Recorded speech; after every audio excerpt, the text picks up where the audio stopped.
is there any recommendation to recite the Qur'an at the time of a person dying? Can reciting help the dying person? Is it true that at the time of death, shaitan attacks with its level best? If so, can reciting Qur'an keep shaitan away from the dying person and ease him to be steadfast in Iman? Now, this question is an issue of dispute, and it has a number of branches. So at the very end of the question, is it true that shaitan attacks the hardest when a person is about to die? There were stories narrated on such a topic. Among the most famous is the one that Imam Ahmad ibn Hanbal, may Allah have mercy on his soul, while on his dying bed, he used to faint, and his son Abdullah was next to him, and then wakes up and shouts, "No, no, not yet, not yet," and faints again. So he did this a couple of times, and then his son, when he woke up and was conscious, asked him, "Oh father, what is it that is making you say not yet, not yet?" So he said, "My son, did you hear that?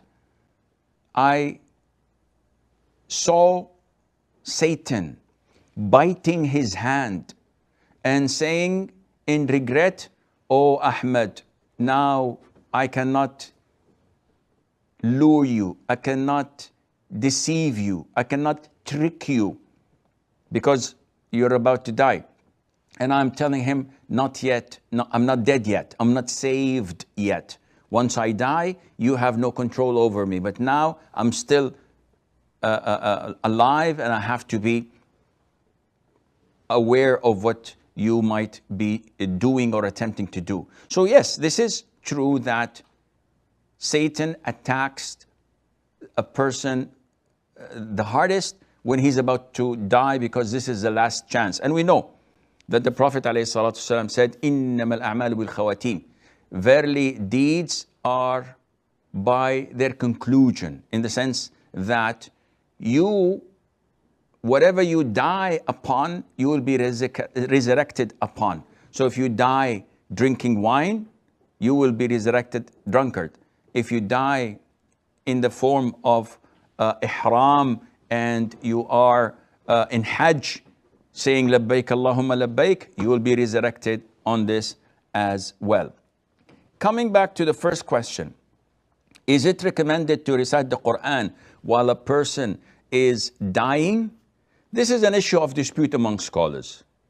The Ahnaf, the Shafi'is, and the Malikis, let me rephrase that. The Hanafi, the Shafi'i, and the Hanbali school of thought recommend reciting Surah Yasin. And the Maliki school of thought say that this is not permissible. So who do we choose? Is it the majority rules, or is it according to the Quran and to the Sunnah? Definitely it's according to the Quran and the authentic Sunnah. The three schools of thought that said that reciting Surah Yasin is recommended, they based their allegation and verdict upon weak hadiths in the virtues of Surah Yasin, and none of these hadiths is authentic. And hence, the way we deal with difference of opinion among scholars is that we follow whatever follows the Quran and the authentic Sunnah.